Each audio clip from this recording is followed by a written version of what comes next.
समुद्र मंथन हमारे पुराणों में अति लोकप्रिय कथाओं में से एक है। एक ऐसी कथा जिसमें पहली बार देवता और असुर एक दूसरे के विरोध में नहीं बल्कि एक दूसरे के साथ खड़े थे। वैसे तो समुद्र मंथन के बड़े रोचक तथ्य हैं, जैसे कि समुद्र मंथन के समय एक तरफ हलाहल विष निकला तो दूसरी ओर अमृत। साथ ही इन्हें 14 अद्भुत रत्न भी कहा गया। यह 14 रत्न कौन से हैं और किस प्रकार देवों और असुरों में इनका बंटवारा किया गया, यहाँ आज आप इस प्रस्तुति में जानेंगे। कृपया वीडियो को अंत तक देखें व चैनल को सब्सक्राइब अवश्य करें। अधिक समय न लेते हुए प्रस्तुति आरंभ करते हैं।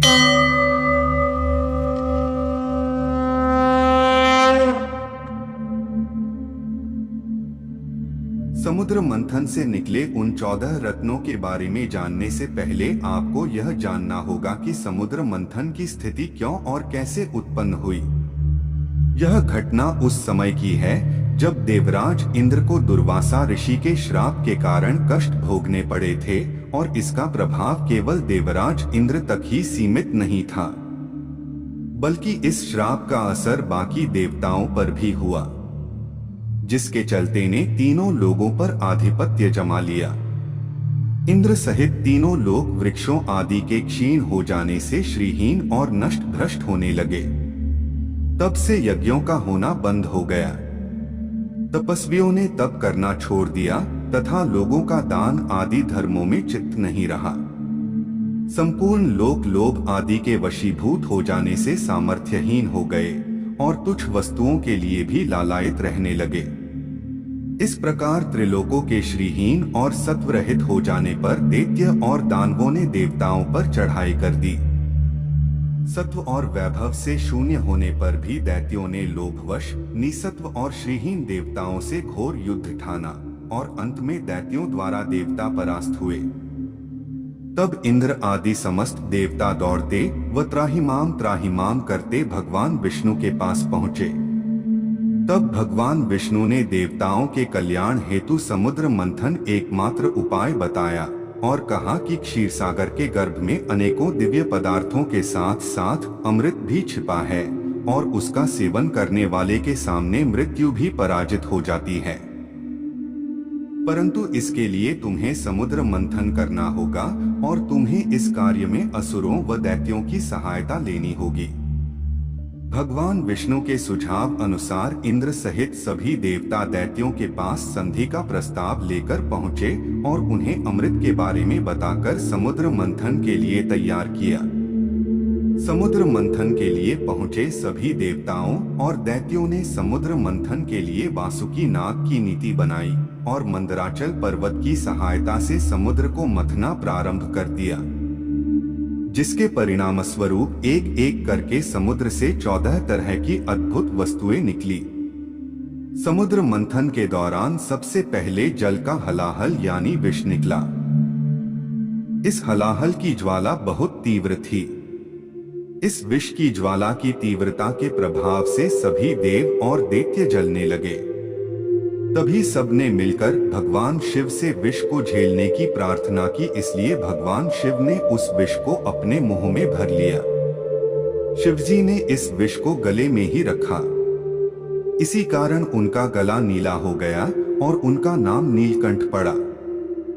हलाहल विष के बाद समुद्र मंथन से कामधेनु गाय बाहर निकली। वह यज्ञ की सामग्री उत्पन्न करने वाली गाय थी, इसलिए ब्रह्मवादी ऋषियों ने उसे ग्रहण कर लिया। कामधेनु का वर्णन पौराणिक गाथाओं में एक ऐसी चमत्कारी गाय के रूप में मिलता है जिसमें दैवीय शक्तियां थी और जिसके दर्शन मात्र से ही लोगों के दुख व पीड़ा दूर हो जाती थी। यह कामधेनु गाय जिसके पास होती थी उसे हर तरह से चमत्कारिक लाभ होता था। इस गाय का दूध अमृत के समान माना जाता था। जैसे देवताओं में भगवान विष्णु, सरोवरों में समुद्र, नदियों में गंगा, पर्वतों में हिमालय, भक्तों में नारद, सभी पुरियों में कैलाशपुरी और संपूर्ण क्षेत्रों में केदार क्षेत्र ही श्रेष्ठ है, वैसे ही सभी गायों में कामधेनु सर्वश्रेष्ठ है। समुद्र मंथन के दौरान तीसरे नंबर पर उच्चैश्रवा अश्विन निकला। पौराणिक धर्म ग्रंथों और हिंदू मान्यताओं के अनुसार इसे देवराज इंद्र को दे दिया गया था। उच्चा श्रीवा के कई अर्थ है, जैसे जिसका यश ऊंचा हो, जिसके कान ऊंचे हो, अथवा जो ऊंचा सुनता हो। इस अश्व का रंग श्वेत यानी सफेद था और इसे घोड़ों का राजा भी कहा जाता है।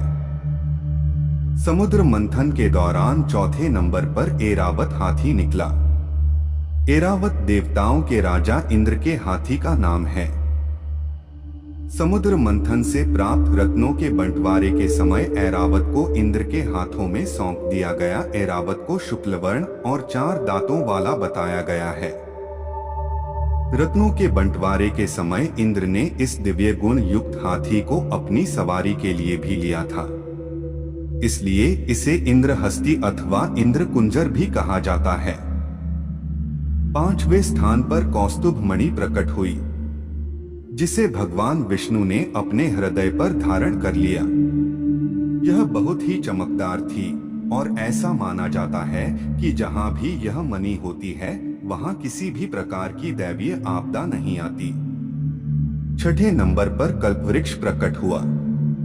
पौराणिक मान्यताओं के अनुसार यह वृक्ष सभी इच्छाओं की पूर्ति करने वाला वृक्ष था। देवताओं के द्वारा इसे वर्ग में स्थापित कर दिया गया।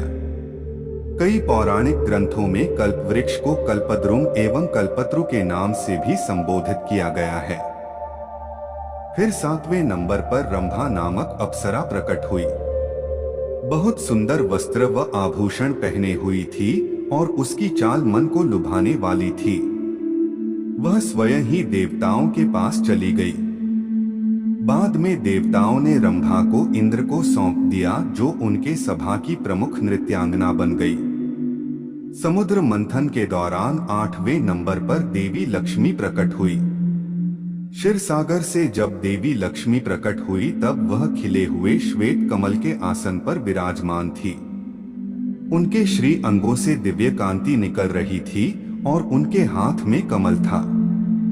देवी लक्ष्मी को देखकर असुर, देवता, ऋषि आदि सभी चाहते थे कि लक्ष्मी उन्हें मिल जाए, परंतु मां लक्ष्मी ने स्वयं ही भगवान विष्णु का वरण कर लिया और उनमें समाहित हो गई। 9वें स्थान पर वारुणी प्रकट हुई। भगवान विष्णु की अनुमति से इसे दैत्यों ने ले लिया। वास्तव में वारुणी का अर्थ मदिरा है और यही कारण है कि दैत्य हमेशा मदिरा में डूबे रहते थे। समुद्र मंथन के दौरान 10वें नंबर पर चंद्रमा प्रकट हुए, जिन्हें भगवान शिव ने अपने मस्तक पर धारण कर लिया। समुद्र मंथन से 11वें नंबर पर पारिजात वृक्ष प्रकट हुआ। इस वृक्ष की विशेषता यह थी कि इसे छूने भर से ही थकान मिट जाती थी। यह वृक्ष भी देवताओं के हिस्से में चला गया। शंख तो कई पाए जाते हैं, लेकिन पंचजन्य शंख मिलना कठिन है। समुद्र मंथन के दौरान इस शंख की उत्पत्ति 12वें स्थान पर हुई थी। 14 रत्नों में से एक पंचजन्य शंख को माना गया है। शंख को विजय, समृद्धि, सुख, शांति, यश, कीर्ति और लक्ष्मी का प्रतीक माना जाता है। सबसे महत्वपूर्ण यह है कि शंखनाद का प्रतीक है। शंख ध्वनि शुभ मानी गई है। फिर मंथन के दौरान सबसे अंत में हाथ में अमृत पूर्ण स्वर्ण कलश लिए श्याम वर्ण चतुर्भुज रूपी भगवान धन्वंतरी प्रकट हुए। अमृत वितरण के पश्चात देवराज इंद्र की प्रार्थना पर भगवान धन्वंतरी ने देवों के वैद्य का पद स्वीकार कर लिया और अमरावती उनका निवास स्थान बन गया। समुद्र मंथन के दौरान प्रकट होने वाला 14वां और अंतिम रत्न था अमृत। इस 14 अंक का अर्थ है कि 5 कर्मेंद्रियां, 5 जन्नेंद्रिय तथा अन्य 4 हैं। मन, बुद्धि, चित्त और अहंकार, इन सभी पर नियंत्रण करने के बाद में परमात्मा प्राप्त होते हैं। अमृत का शाब्दिक अर्थ अमृता है। यह शब्द सबसे पहले ऋग्वेद में आया है। अमृत को देखकर दानव आपस में लड़ने लगे, तब भगवान विष्णु ने मोहिनी रूप धारण कर छल पूर्वक देवताओं को अमृत पान करवा दिया। आज के लिए केवल इतना ही। हम आशा करते हैं कि हमारी आज की प्रस्तुति आपको पसंद आई होगी।